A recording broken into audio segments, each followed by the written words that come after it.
وأصلي وأسلم على محمد المبعوث رحمة للعالمين وعلى آله الطيبين الطاهرين وعلى صحبه غر الميامين. We thank Allah Ta'ala. We praise Him. We adore Him. We glorify His name. We believe in Him. We put our trust in Him. We testify that there is no deity deserving of worship except Allah.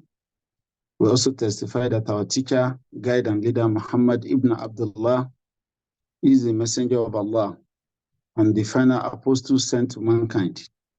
Arsalahu Allah bil huda wa din al-haq. Allah Ta'ala sent him with the guidance wa din al-haq and the religion of the truth. لِيُظْهِرَهُ عَلَى الدِّينِ كُلِّهِ, so that Allah may make the way of life of Muhammad prevail over other ways of life. وَكَفَى بِاللَّهِ شَهِيدًا, and Allah is indeed enough as a witness as to the truth of the Prophet's message. We thank Allah Ta'ala for sparing our lives to witness yet another Ramadan. May Allah Ta'ala accept our fast. May Allah accept our compulsory salat in the month. May Allah Ta'ala accept all of our nawafil during the month. May Allah Ta'ala accept our sadaqah. May Allah Ta'ala accept our tilawatul Quran. May Allah accept our dua. May Allah accept all of our dhikri, all the good deeds that we put forth in this glorious month. May Allah Ta'ala accept it with His mercy. May Allah Ta'ala make us of those that will benefit from this month of Ramadan. May Allah make us of those that He will forgive all of their previous sins, so that we'll come out of this month kayomin waladatna ummahatuna, so that we'll come out of this month just like the day that our mothers gave birth to us. Amen. And once again, and I say this all the time, that we thank our brothers and sisters in Power X Academy for this beautiful effort. They try to spread religious knowledge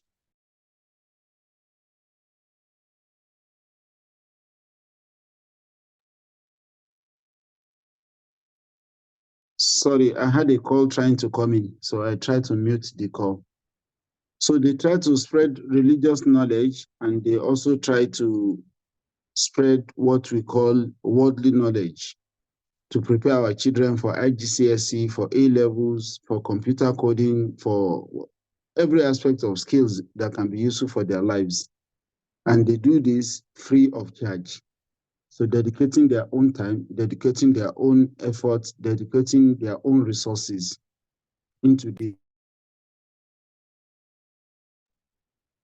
and hoping for Allah's reward. May Allah reward them. So the top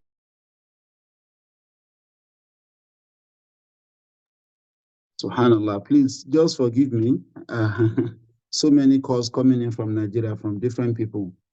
So inshallah, I wish I could have joined from the computer so that we are not being interrupted. The topic today is a very interesting one, and is one that forced even the speaker himself to go and learn what he never knew before. So to acquire some new knowledge, which was good. May Allah Ta'ala reward the brothers for giving me that challenge. Because all of us, somehow, we need to get out of our comfort zone. So if it is marriage, they ask me to come and speak about, or if it is salah, they ask me to come and speak about. These are topics that are pretty familiar. Feminism is a bit familiar too, although I now know a lot more about it now than I knew before. But the other one that was completely strange to me that I didn't know much about is the Red Pill movement.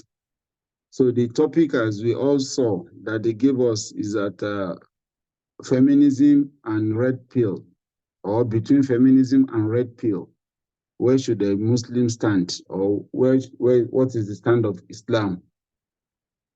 And alhamdulillah, like I said, it was a topic that forced me to read and to learn and to find out what I didn't know before. I'm sure many of us on the call, we will be familiar with feminism. We may not know the actual definition, we may not know the history, we may not know the stages of feminism, we may not know the different types of feminism, we don't know how it has evolved, but at least feminism is a term that many of us are used to. And simply put, it's just about defending women's rights. So, and for women to be able to make choices, for women to be able to have freedom, for women to be able to be treated equally like men. So it's about gender equality. It's about whatever a man can do, a woman should be able to do. There should not be any restrictions placed on women, just like men do not have restrictions. So this is broadly, we all understand this. This is broadly the idea of feminism. And the other one is the red pill, so that even I didn't know much or anything about until I was given this topic. And inshallah, so I think just briefly, we can roughly say that red pill is like the opposite of feminism. Just like you talk of women's rights activists. So you have what to call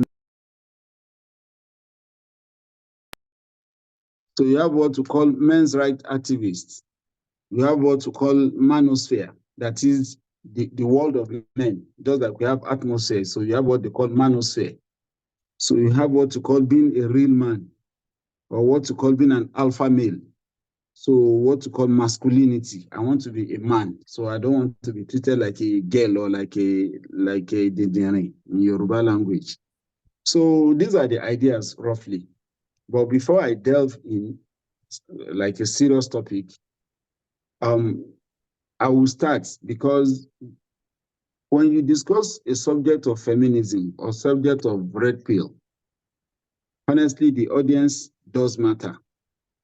And the audience matters a lot, because if I was facing a feminist who does not believe in the existence of God, who does not believe in religion, or if I was facing a red pill activist who does not believe in God, who does not believe in Prophet Muhammad, who does not believe in Islam, the way I would tackle the topic with the person will be completely different from if I was talking to people who believe in the existence of God, even if they claim to be feminist. And because that is also important, we do have people who say, I'm a Muslim, but I'm a feminist. So, and we have people, I've not met anyone that says I'm a Muslim and I'm a red pill Muslim. But you do know that in actual behavior, we do see Muslims who exhibit this character of red pill activism. So where am I going? Let's start from the premise of saying that many of us who are on this. So let's start. So let's start from the premise of saying many of us on this call, we believe in the existence of God. So if many of us who are on the call believe in the existence of God, so it makes things easy. That does not remove all the questions that we have. So I'm only saying it makes it easy. So we'll still address all the questions, inshallah. So, and when I say I believe in the existence of God, it doesn't, even though I know majority of us are Muslims,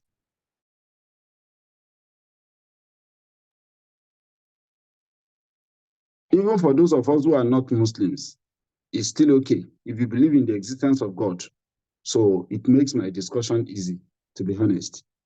But if somebody does not believe that God exists at all, then so the discussion becomes slightly different and becomes slightly more complex.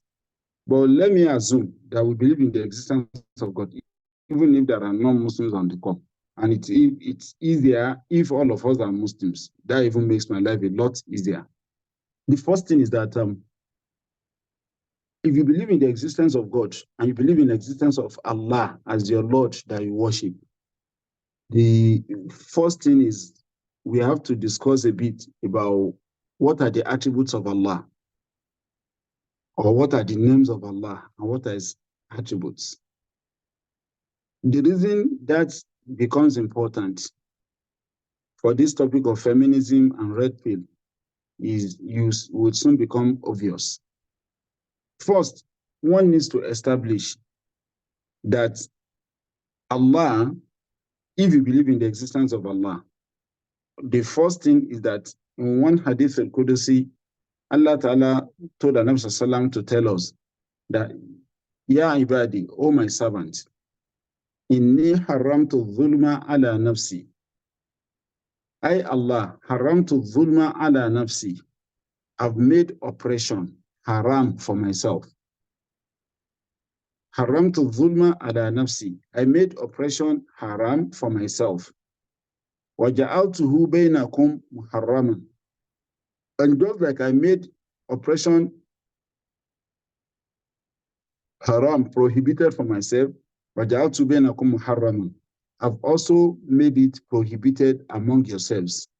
فَلَا تَظَالَمُوا. For that reason, do not oppress each other. There are two key lessons that I want us to pick from this. And in fact, I can build the entire lecture just around this single Hadith al-Qudsi. The entire lecture, I can build it around this one Hadith al-Qudsi. So whether the aspect of what is our relationship with God, I can build it around this topic. The topic of feminism can be built around this, and the topic of red pill movement can be built around this single hadith. So that every other thing that we say, we're just trying to expatiate on what this hadith is teaching. Allah Ta'ala said, let me repeat that hadith again, so that before, maybe I'll repeat it several times, so that many of us, if you knew it before, it serves as a reminder. For those who do not know it, before the end of the talk, you will have learned this hadith. Allah Ta'ala said in the hadith al-Qudsi, Inni haramtu dhulma ala nafsi. I've made oppression haram for myself. Allah. Oppression, injustice, to treat people unkindly, to do what is wrong, to place something where it does not belong, what we call injustice and oppression. Haramtu dhulma ala nafsi. Allah said, I've made it haram for myself as your Lord. وَجَعَلْتُهُ بَيْنَكُمْ مُحَرَّمًا. And I've also made oppression بَيْنَكُمْ, between yourselves, in your interactions with each other, muharraman. I've made it haram. فَلَا تَظَالَمُوا. For that reason, never be unjust, never be oppressive, never oppress each other. So if you believe this hadith, and it's called Hadith al-Qudsi because when they say Hadith al-Qudsi, it means the words came out of the mouth of the Rasulullah sallallahu, but the message is directly from Allah. Words of Allah, but that are not in the Quran. So Allah, if we agree that Allah is not unjust and Allah is not oppressive, and Allah does not need to be oppressive, because if you look at the nature of oppression, so people oppress to prove a point. Those who are rich, they want to show their power on those who do not have. So the government of a day may be oppressing the community to exert control over them. Because without oppressing them, maybe people will not listen. So maybe if they do not come with guns, they do not come with bullets, they do not come with bombs, so they cannot control the populace. So people resort to oppression where they cannot use lawful means to achieve what they want to, what they want to do. You oppress people. But if you look at all this, how does it relate to Allah? Allah Ta'ala, that is able to create the sun and the moon and the stars and the earth and the heavens, brings the day and brings the night, is so powerful that he is able to do all things with mere kun, and the thing will be without needing to resort to oppression. So why would Allah resort to oppression? So why would Allah resort to say, I created all my servants, I favor some against others, or I'll make laws that favors some of my servants against the others, or I'll make laws that are in their nature oppressive against some of my servants, but those laws are meant to favor some of my servants to achieve what end? So where am I going with these questions?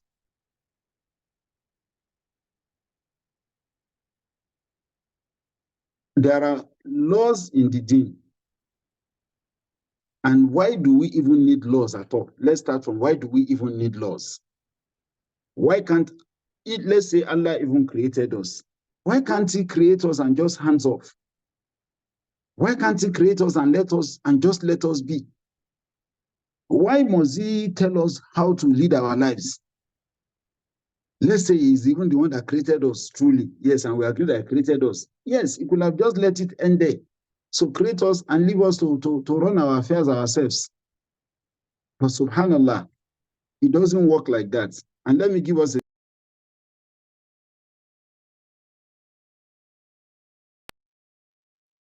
And for this lecture, honestly, I want all of us to keep a very clear and open mind and an objective mind. It's very important. So if somebody does not want to be objective, you say, I already have my preconceived notion and there's nothing anybody is going to say that's going to make me change it. So then this lecture may not be for the person. But if somebody comes with a bit of open mind that is okay, let me even hear what the brother has to say about this, then it may be beneficial. I was thinking recently, as part of this lecture, that if all of us who use the roads in any city, not just in Doha, not just in Lagos, not just in Abuja or in America, wherever we are, Canada, whatever, UK, if all of the road users, people who drive on the road, were to say, why can't we be free to do whatever we like on the road? Why must there be any traffic lights? Why should there be green that tells me to go and tells all the other people to stay on red that they cannot move? Why would there be an amber that is telling me that get ready to go or get ready to stop? Why are there signals written where it is stop, where it is give way, where it is a cross and don't cross? Why can't they just let government just build the road, let them make the road smooth, and then they should leave us? Let us just run on the road as we see fit. I'm sure you all already know what I'm driving at. Were it to be like that, wallahi, accidents, fatalities, injuries, people being maimed, people being killed, that would be the order of the day. Because I want to go, you want to go. There is a pidgin proverb that I learned in Warri. They say, how do they say this pidgin proverb? Say, I no go agree for you or something like that. Now so hold up, they take start. Abi, do you know who I be? Now so hold up, the take start. So by the time this person comes to the road and say, please leave the road, let me go. Say, do you know who I am? I'm not going to leave the road for you. And the other person to say, do you know who I am? I'm not going to leave the road for you. They say, now so hold up, they take start. Because more cars will come and nobody's going to go for everybody. So you soon build a big mess. So if we were to think of our roads alone and think, subhanallah, we thank Allah for giving mankind the wisdom to put regulations on the road. Traffic lights, all this traffic signal, there is pedestrian, when the pedestrian needs to cross, when the car needs to go, when car is coming from one lane, cars from other lanes cannot go. When cars are coming from this lane, the other lanes have to stop. So if you think of all these rules alone, Allah, you thank Allah Ta'ala to say that, yes, indeed, we need rules. If you fly at the airport, there are air traffic controllers. So if the airport are to be such that it's okay, every plane just get on the runway and go without any air traffic controller. You see 2, 3 aeroplanes coming on the runway at the same time, and you see aeroplane landing on the same runway at the same time. What would it lead to? Lots of accidents, lots of deaths. So that's why there's an air traffic controller who will say, it's okay. All of you airlines that want to go, stay on a queue. So we'll allow this one to land. When it goes, you, the next one, join the runway and take off. So this is exactly how. So does any one of us ever query that why does I have to be road? We never query like that. But having said that, somebody can say, it's okay. The examples I've given make sense in those instances because those rules bring order and one can see the reason for them. But there are also instances in life when there are rules and you don't see the wisdom behind it, apparently.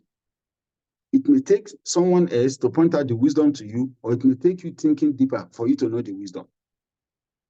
Does a child understand the wisdom behind being given, say, paracetamol or chloroquine that is very bitter, a child that is ill?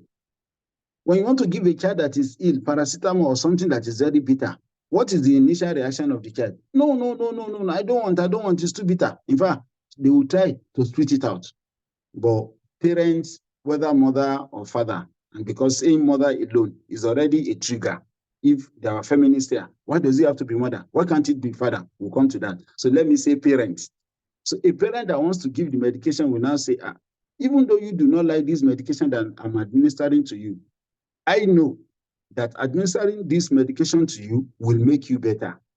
You may be feeling fever now, you may be feeling malaria now, you may think it is wicked that I'm giving you this medication to take, but I know that taking this medication will actually make you better. So whether the child likes it or not, the parent will force the child to take the medication. And after the child takes the medication, which he or she doesn't like at the time he's taking it, then after a few hours or after a few days, the child will actually become better, meaning that the medication was good for him, even though he did not realize it. Let's now come to who Allah is. Allah Ta'ala told us in Surah Al-Araf, a very, very short phrase. Allah said, Ala lahul khalqu wal amr. Tabarakallahu Rabbul Alameen. Allah said, Ala lahul khalqu wal amr.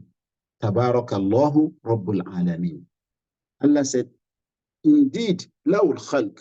To him, Allah, belongs al-khalq, the creation of everything, man, woman, boy, girl, living, non-living, plant, animal, mountains, everything, angel, jinn, mankind. Allah lahul khalq. Allah said, to him, Allah belongs the creation. But not only does the creation belong to Allah, wal amr, the command, the instruction, how the creation should live. Allah Ta'ala said, to him, Allah also belongs that authority. Since I am the one that own the creation, al-amru lillah. For you to now give instruction that this is how the creation must live, lahu, Allah Ta'ala says, it is also his right. Tabarakallahu Rabbul Alameen. And blessed be Allah, Lord of the worlds. And let me give another example. If you have never used a Samsung phone before, or for those who are rich, an iPhone, you've never used an iPhone before.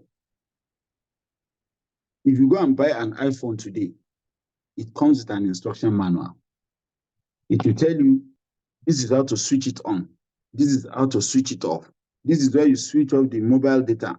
This is how you switch off the Wi-Fi. This is how you turn it to airplane mode. This is how you connect to Bluetooth. This is how you download content. This is the store where you download applications. So you see every instruction will be there. If something goes wrong, this is how you power on, this is how you power off, this is how you give you instruction.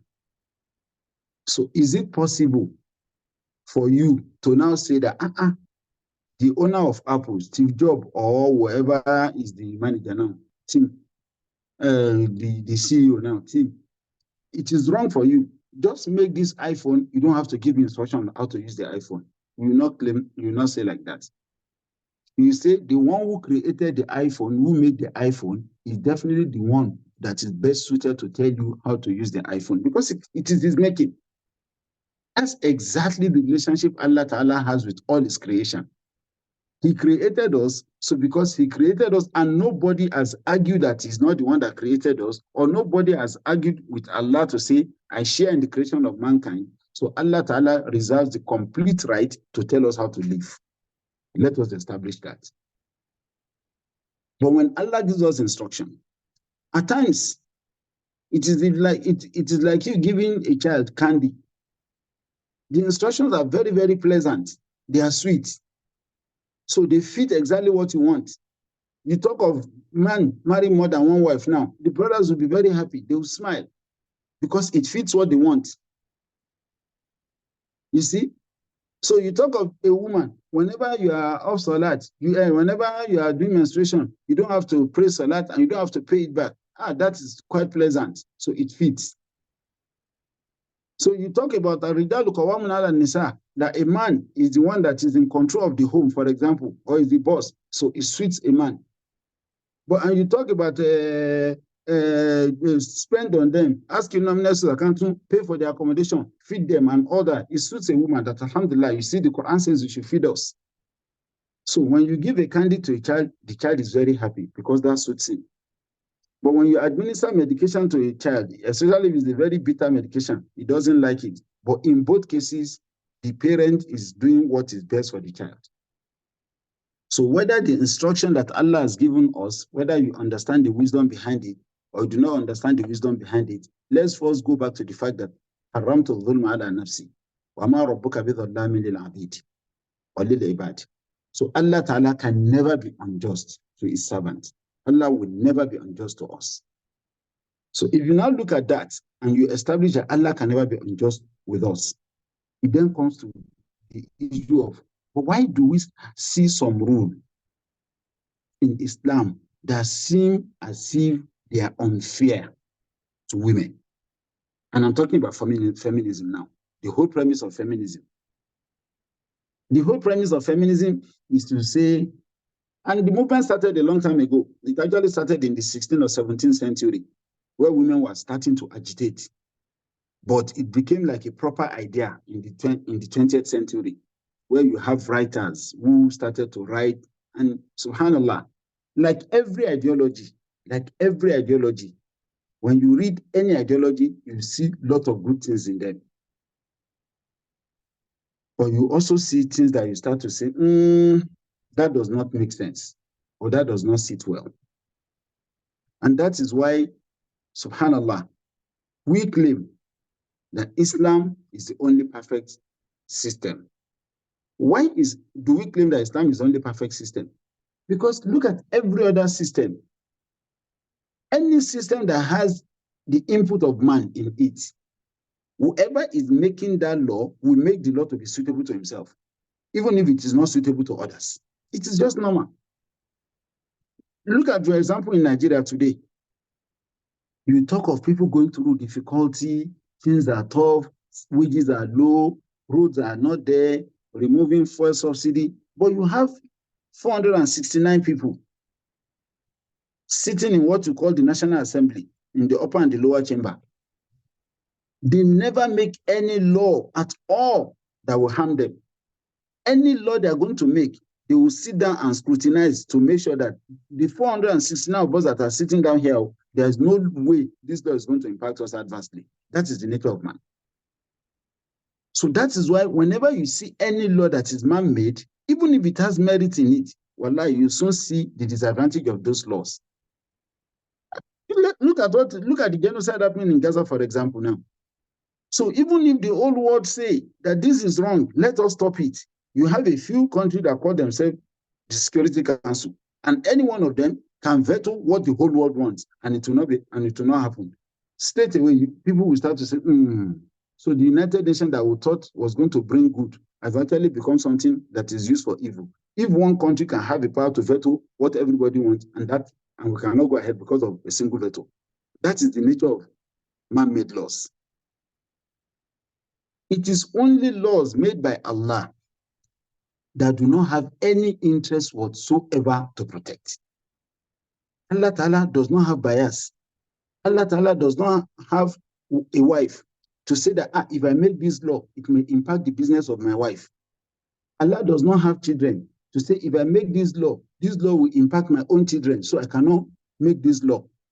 Allah does not have my own tribe. I'm a Yoruba, for example. So if I make this law, it's going to impact the Yorubas adversely. So let me not make the law. Allah does not have any of these kind of alliances that we suffer from that color our judgments. So because of this, when Allah makes laws, it is what he knows to be good for all of us.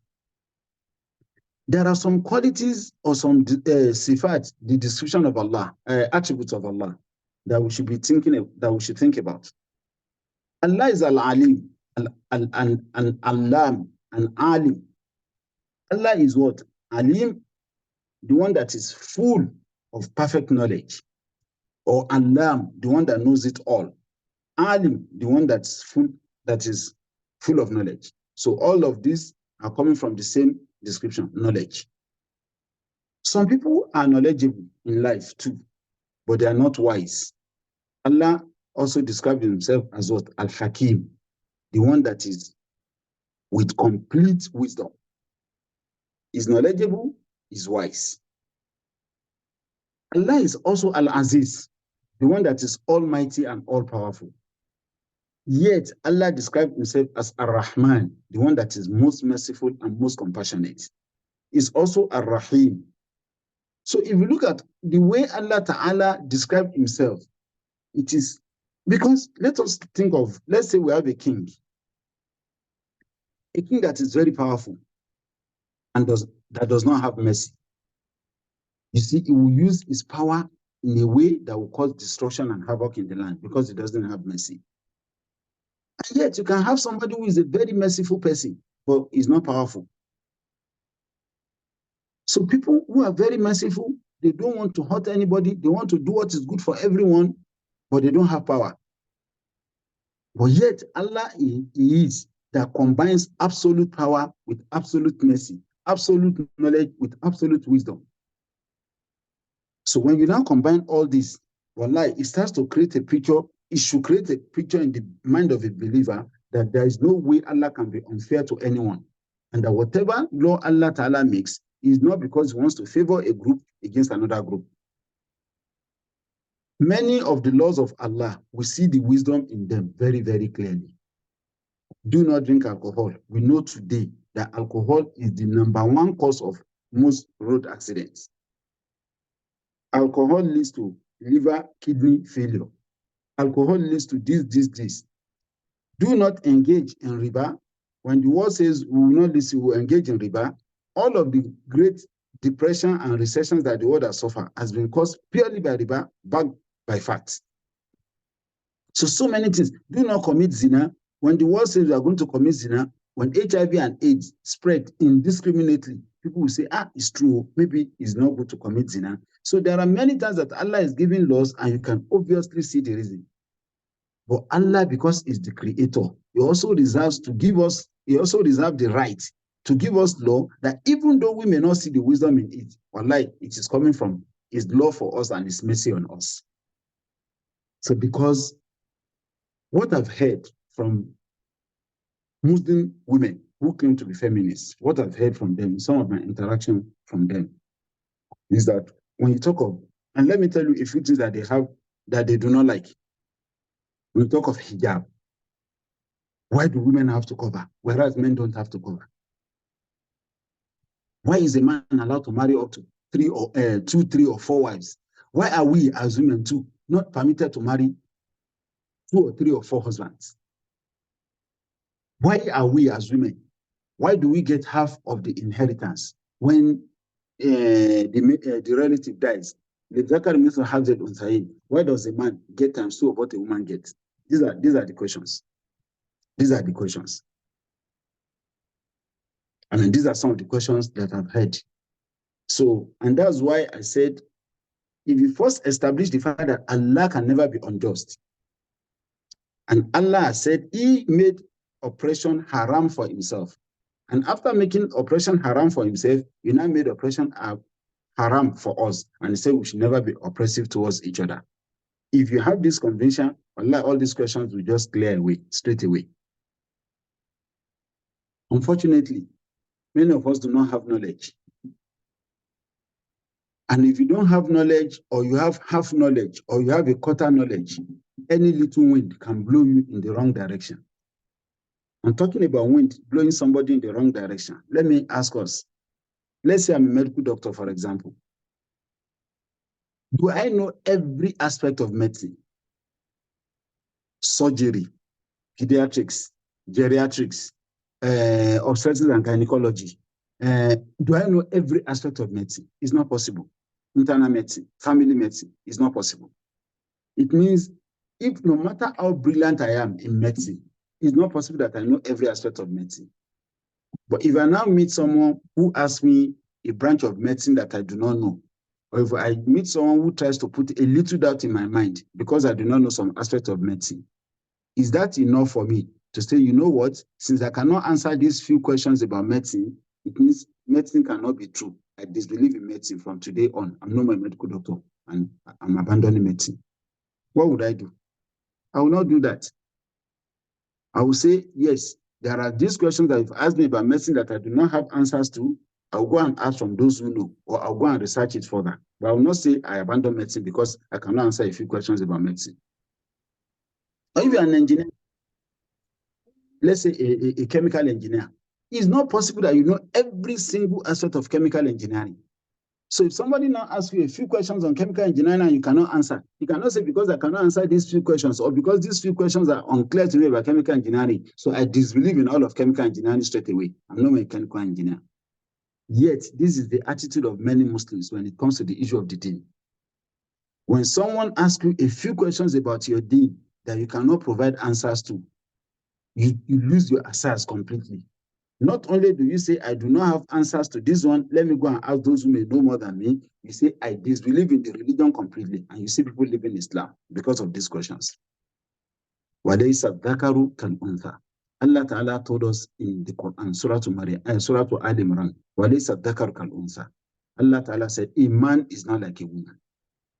I created them differently. They are different. They look different. They behave different. Their makeup is different. And Allah is not sorry about that. And because of how I've created them, I've placed on each person responsibilities and obligations that are suited to how I've created them. And I've also given benefit and right to each one of them that suit the way I've created them. We don't look alike. The way Allah Ta'ala has made a man, the physical makeup of a man, in terms of our physical organ, what do the face of a man look like? Women don't grow beard like this ordinarily. So it is men that grow beard. Women don't grow mustache the way I have. Men don't grow breast. So the way Allah Ta'ala has created us, He created us differently. And because He has made us differently, He has made each person suited to the role for which he is intended. They are intended. That is why when you look at when feminism, and there are different types of feminism, we will never have time to go into all of this. So I'm just using this to set scene, to make us understand that some of these questions, Allah Ta'ala created us differently and placed different responsibilities on us based on our creation. If Allah Ta'ala says, wear the hijab, He even went on in Surah Al-Ahzab to say, ذَلِكَ أَدْنَا أَنْ يُعْرَفْنَا فَلَا يُؤْذَيْنَ. I'm not asking you to wear the hijab because I want to oppress you as women. ذَلِكَ أَدْنَا أَنْ يُعْرَفْنَا. You are a Muslim woman. That is how you will be identified that this is a decent Muslim woman. فَلَا يُؤْذَيْنَ. And no insult, no bad behavior, no harassment, no sexual discrimination will be able to touch you when you dress decently. And this is exactly what we've seen in this world. That even when you go to communities where people do not have the deen at all, when they see someone who is wearing the hijab, mostly you can have some depraved people, a few depraved people who have lost their senses. But when you see people who wear the hijab, who dress modestly, even in non-Muslim community, people treat them with respect that these are people of God. Even if not the full hijab, if you see a woman, a sister who is wearing the Christian sister cap that they used to wear, like the nun, people treat them with respect. These are people of God. But when you now see a woman who is going about in just pants or whatever, people can't call them, whistle them, come here. In fact, in some places, people will even grab them. So yet, somebody will still query that it is discriminatory that Allah Ta'ala told us as women to wear the hijab. Whereas Allah stated it, even where He was instructing the hijab, it is for you to be known, to be respected, to be treated well, and never to be harmed. So if you look at it, if you remove whatever people are feeding you with, especially the non-Muslims or the West, if you remove it, you yourself will see hikmah that, indeed, this hijab is to protect my honor. So somebody will say, it's okay. Why does the female get half of what the male gets in inheritance? And even this one can be explained easily. If a woman were to, if somebody dies today, and a woman inherits 1 billion from the person that dies, and the woman's brother inherits 2 billion naira. I'm mentioning very, very big money because this person that dies is a very, very big man.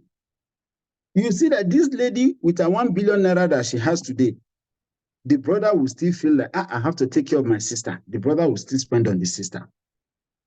If the lady was a wife, you still see a husband that the religion still obligates that you must spend on your wife.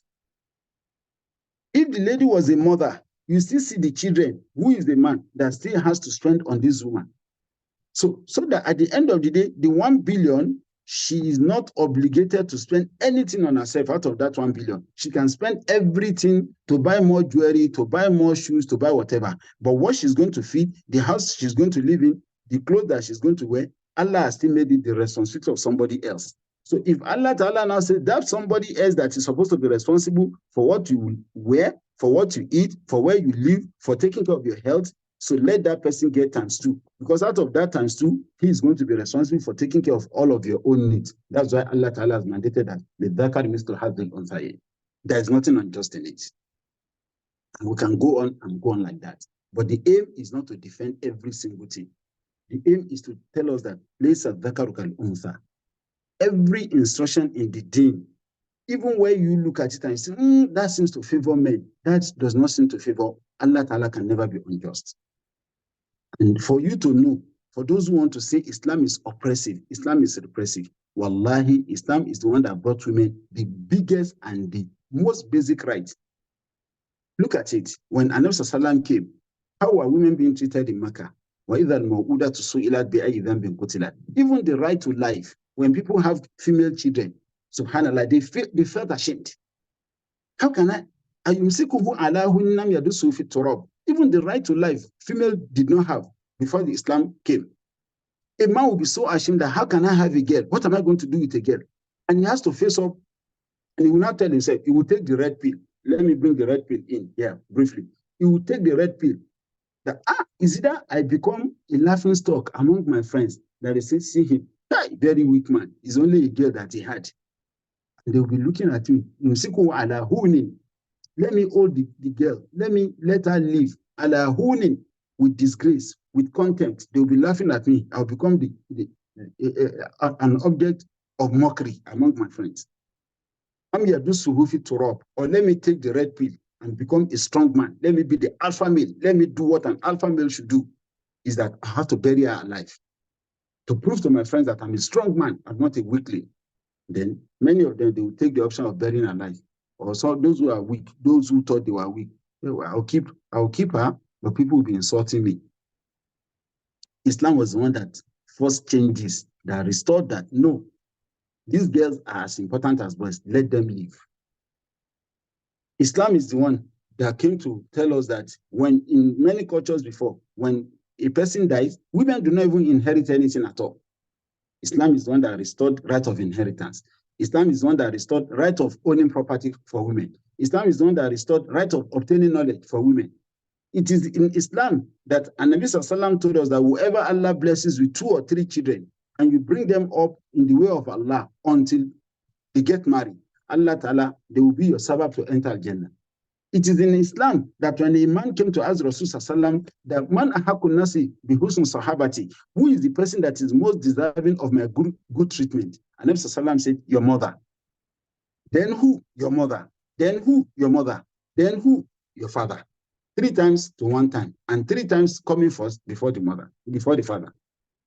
How come we do not look at all this, my Muslim sisters, and say, subhanallah, Islam has indeed given so much honor to women? How are we allowing people who do not know anything to be the one to dictate to us, to tell us that your religion is oppressive against women?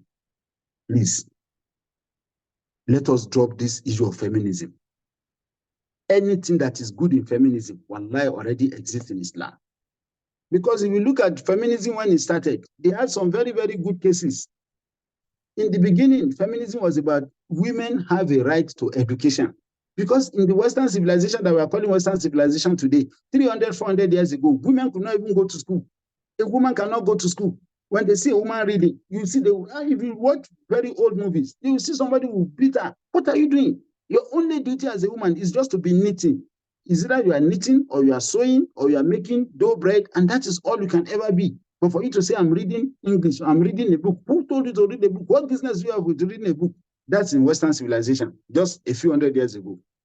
But Islam already permitted women to read. Aisha radiallahu anha, Fatima radiallahu anha, many of our mothers, 1,450 years ago, they were already reading, they were already writing. Islam already encouraged them to learn. So if anybody needs to be liberated, it is the Western women that are just looking for liberation. But this liberation they are looking for in reading and writing today, Islam already granted it to our Muslim women 1,450 years ago. So if you look at possessing property, Khadija radiallahu anha, you all know her story. She was a big businesswoman. And Nabi never felt threatened with her wealth. Did you ever see any instance where Nabi felt threatened that because my wife Khadija is richer than me, so we became competitors and we are fighting each other? And did you ever see Khadija becoming disrespectful and rude and talking to Rasul because she had money? Did Islam ever prevent her from having money? So if you look at some of the things that early feminism fought against, women should have right to education. Women should be able to own their own property. Women should even have inheritance when their relatives die. These are all rights that were already established in Islam 1,400 years ago. But then feminism grew. It now grew to the point of saying there should not be gender role. There's nothing like this is task for a man, this is task for a woman. So in fact, because there are 4 types of feminism that I was reading. There's one they call radical feminism, there's Marxist feminism, there's cultural feminism, there's liberal feminism, with each one of them being different in what they are pursuing. The one that is worse is the one they call radical feminism. Radical feminism got to the point of preaching that even this issue of a woman having a body that is suitable to give birth, let science develop something that can carry a womb outside of the female body. So it should not be the duty of a woman to carry a baby. This is the extreme they want to. And this is the same nonsense they are teaching our young people in Nigeria. If you follow the social media in Nigeria, why should I cook? Why should I do this? Why should I do that? This is all the argument. This same person that is saying, why should I cook, will never query, why should I collect his money? Why should I tell him to buy me iPhone? Why should I tell him to do this for me? They are happy to get all the benefits from being women, but they don't want to do any responsibility of being women. Let us be very careful. That is all I want to say about feminism. Because I'm conscious, I want to stop at about 5 o'clock. So again, and the reason for feminism, let me get to that last point before I move on. One is ignorance. So many of us do not know. The hadiths I've quoted about how Islam encouraged reading, how Islam permitted women to own their own property, how Islam honored your mother to the point of saying that your Jannah is at the feet of your mother, not the father. How Nabi Sallallahu told us that we should be good to our mother 3 times, even before our father. So all of these things, when you don't know that Allah Ta'ala specified the reason why you should wear the hijab, when you do not know these things and you do not seek knowledge, it's easy for somebody to come and fool you and give you something terrible. And you say, I'm a feminist now, I'm a feminist now. Indeed, Islam is unjust against women. Ignorance. The second thing that causes it is what? Bad example that many women have seen, and oppression at the hands of men. And that's the truth. Some of our brothers, especially, even when I'm not saying especially, I'm saying even among us who are Muslims, have treated women so badly that subhanallah. And the way we treat them so badly, they think because this brother has beard, because this brother wears trousers that is not touching ground, because they don't know on their own, they think whatever we are doing to them, all this oppression is from Islam. So if it is Islam that is telling this my husband to treat me like this, he does not respect me as a person, he talks very rudely to me, he does not encourage my progress, he even gets envious or jealousy whenever I'm making any progress in life, he treats me badly, he treats my parents badly, he treats my relative badly, he talks to me anyhow, he diminishes my self-esteem, he takes away all my honor, he treats me like rag. So when people look at all this bad example and bad behavior from men, so without knowing that it is those men, even if they have beard, it is those men that have their problem, not Islam. So people think that all these problems, you see, this is what Islam, this is how Islam tells them to treat us. And how can I be a dedicated Muslim if this is how Islam has these men to treat us? So I will find refuge in feminism. So many of us brothers are responsible for the wave of feminism among Muslims. And if you go to Nigeria, truly, so let us take it from just the Muslim circle now. Nigerian men, they've been very, very bad to women. And that's why you see some things one should not be saying ordinarily on social media. Men has come, men has come. You see a couple of these terminologies on social media space, on Twitter. Why? Because these women have suffered at the hand of men. You see a man, you are dating this person, you'll also be sleeping with the younger sister, you'll be sleeping with the elder sister, and A does not know that you are doing this.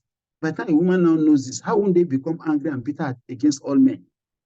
You see a woman, you lie to a woman that I love you, I can do anything for you. The woman will go and collect her own school fees that she's supposed to use to pay school fees. In the name of blind love, she will give it to you to pay your own school fees. You say, so what is going to happen to your own school fees? I don't mind staying at home to support you. So the man will collect the money. And when you finish, you break her heart, you go and marry somebody else for no excuse at all. How won't they become bitter and become feminists who hate all men? So some of our oppression contributed to this. And the last one is that we glorify everything that comes from the West. And this is very dangerous. We glorify everything that comes from the West without knowing that, yes, on the outside, the West is great. But wallahi, the West is dying inside. The spirit is dying in the West. And they themselves, they are recognizing this. The spirit is dying. So it's just like a beautiful car, but that does not have an engine. The soul of the West is gone today. That is why alcoholism, gangsterism, gun violence, knife violence, high rate of divorce, high rate of depression, high rate of suicide, high rate of every social malady, find it in the West today. And these are the people who want to copy. These are the people who want to be like. If we want to be like them, let us know for sure that the end is going to be like their end. Let me stop there and spend some time on red pill. So this issue of red pill, as I got to know, started with a film called The Matrix. This film that was called The Matrix, I think Keanu Reeves was the main actor, was the lead actor in the Matrix movie. I think the movie was released in 1999. And it started as a joke. So in the movie, so you have the blue pill and the red pill. So if you take the blue pill, so you continue to live like in a fantasy wonderland where you think everything is okay, but you don't know the reality of what's going on around you. Just it's like if you take the blue pill, the blue pill is like you're living in a bubble. But in the movie, if you take the red pill, so they'll tell you take the red pill. If you take the red pill, so suddenly your eyes will become open. You no more live in this bubble. You now realize everything that, so I've been fooled all this while. So the house I'm calling my own house is not my house. The car I'm calling my car is not my car. So the wife I'm calling my wife, so she's not my wife. So the children I'm calling my children, so they're indeed not my children. So something like you take the red pill and your eyes will open. And this is how it started in the movie. Unfortunately, it became a movement. So this movement became like, it now became on the internet, mainly on Reddit. They became like bloggers. And it started only in the West. Every evil thing, it's usually in the West that it starts. So when the red pill movement started, it started in the West. So the Western men, white mainly, Western men who are white, they were using it to say that, you know what? Red pill is anti-feminism. That in the name of feminism, so many rights are being given to women, and women are being denied. Everything in the workplace, because we are trying to promote gender equality, a position that I'm supposed to get as a man, they'll give it to a woman. In the board, they will say because we are trying to promote gender equality within the board, the position that I'm more suited to, they'll give it to a woman.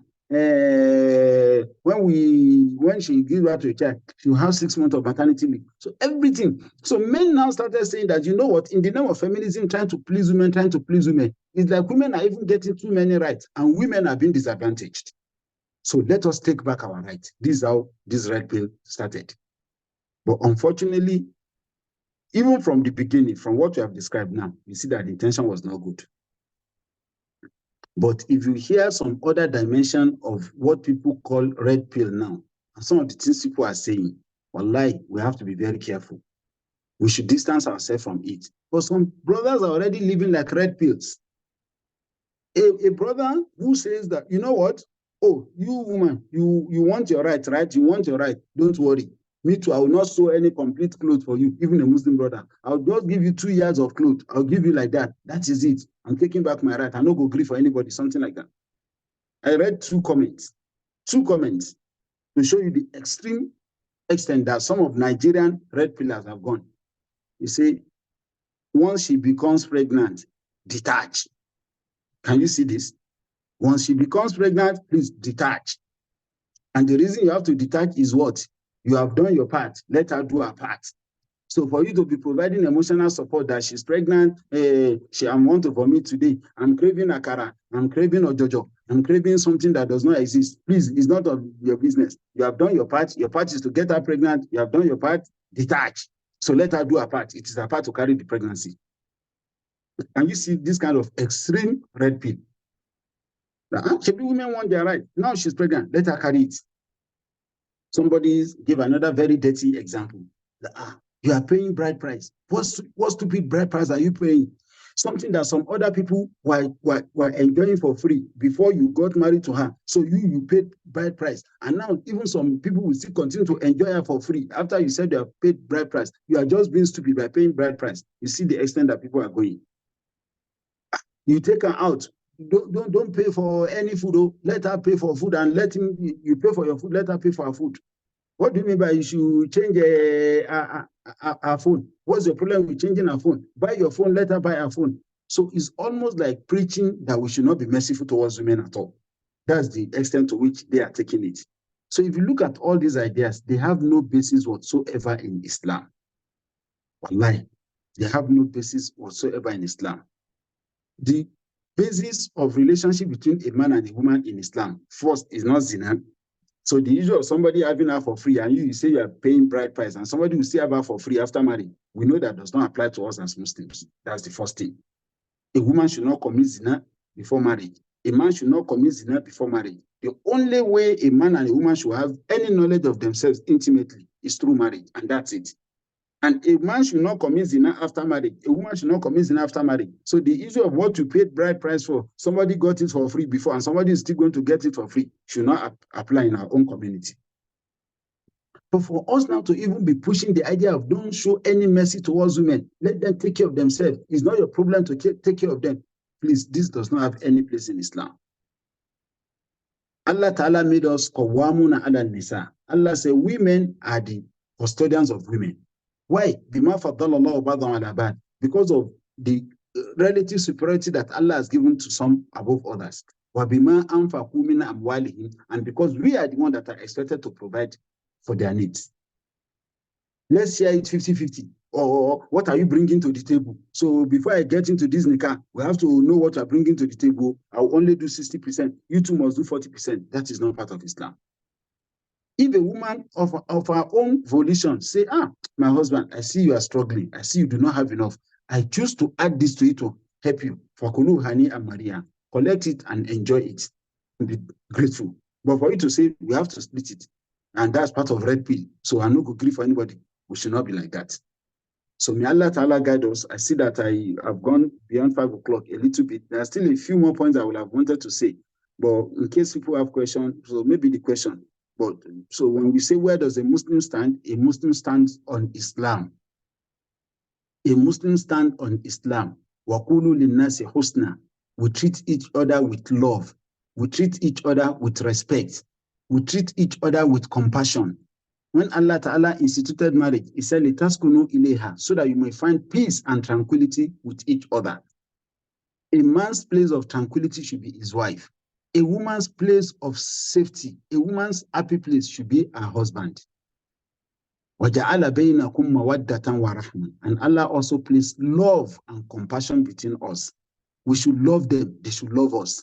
We should not be mean. We should not say, I don't have any compassion for any woman. I'll treat them anyhow. I'll just sleep around. I'll just, to prove that I'm an alpha male. I'm really manly. They say, Imam Shafi and all our scholars, they say, the way that a man should prove manliness is through good character.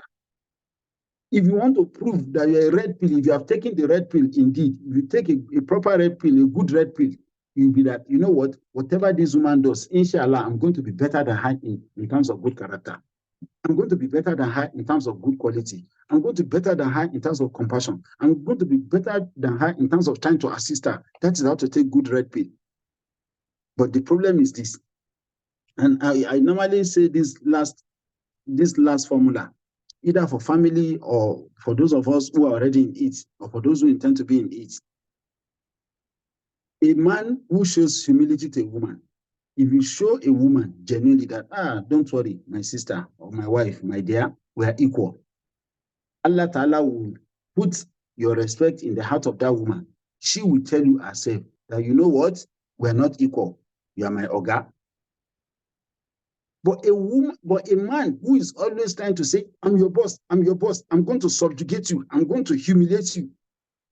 You see, Allah Ta'ala will create rebellion in the heart of that woman to say, you know what, you are not my boss. You are a graduate, I'm a graduate. You are 27 years old, I'm 26 years old. 1 year is not enough for you to be bossing me around like this. We are equal.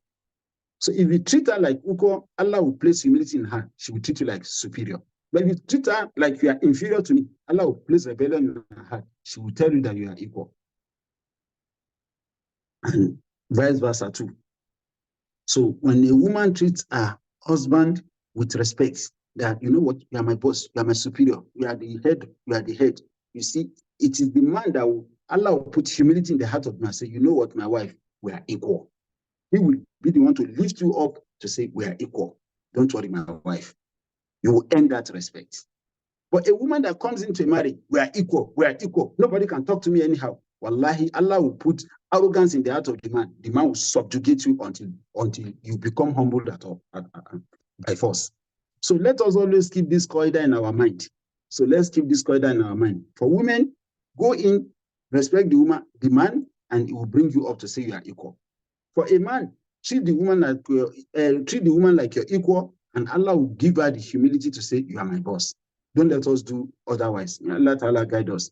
But for us as Muslims, we stand on Islam. It is not red pill to subjugate women or to show meanness to women or to cheat women or to steal their money or to just sleep around with so many women to say, I'm going to show them. And it is not also part of Islam for a woman to say, you know what, there's nothing like gender role. I'm not going to cook. I'm not going to cook. I'm not going to do whatever. You know. And having said that, Islam does not go against a woman having her own wealth. Islam does not go against a woman working, provided the qaida of Islam. So observing the work does not violate principles of Islam, and doing the work will not lead to neglect of the family. Because those who push feminism today, they are the ones that are not crying about neglect of their family. So we that focus on family, walillah alhamd. So let us please be reasonable and let us follow Islam. It is neither feminism nor red pill movement. جزاكم الله خيرا سبحانك اللهم وبحمدك نشهد ان لا اله الا انت نستغفرك ونتوب اليك السلام عليكم ورحمه الله وبركاته. الله تعالى وبركاته. جزاكم الله خيرا. Alhamdulillah. We thank Allah subhanahu wa ta'ala for making the lecture possible, though our attendance is quite small, but the discussion was very impactful, especially for me. Ya Almighty Allah spare the life of our lecturer. Allahumma ameen. Abu Zara is our Amir in Doha, and I really enjoy listening to his lecture because he normally bring out profound wisdom. Yes, and a comprehensive understanding of Quran and Sunnah in a simple way, as we can see today. So I pray, may Almighty Allah continue to bless him with good health, protect his family and siblings, and every one of us. Allahumma ameen. The lecture is recorded, inshallah, and we'll post it on our Facebook page for us to listen and listen again. And it's good if we can meditate upon all what he has said again and again and again. I pray Allah make it possible. Allahumma ameen. I don't know if you have any question. You can raise up your hand or you can put on the chat. Red pill is the charge. The charge. She's pregnant. The charge. She's old. You have to detach. She's sick. You have to detach. So I've taken note of all that. I'm also, let me quickly add this one. If you want to get his contact, maybe you have any issue in your marriage, for marriage consultation, I'm saying on his behalf. I mean, he did not send me this, not marketing, but I'm sure he can really assist you in your marriage. You can message any of the admin. Definitely, you will get a mute contact, and inshallah, it's going to assist you to strengthen your union in case if there's a need for that. So let's we don't have any question as of for now. Inshallah, if there's no question or comment, then we will have to stop now till tomorrow. We have Dr. Idris from Saudi Arabia. He will join us tomorrow. Tomorrow will be a health talk, talking about different diseases and how to overcome them, inshallah. At the same time, the same link, 4 o'clock, quarter 2 o'clock Nigerian time. May Allah make it easy. May Allah accept our siyam, our qiyam, our askar, tilawatul Quran. Allahumma amin. Subhanakallahumma wa bihamdik wa nashhadu an la ilaha illa ant wa nastaghfiruka wa natubu ilayk. Jazakumullahu khairan. Wa alaikum salam Assalamu alaikum warahmatullahi wa wabarakatuh. rahmatullahi wa barakatuh.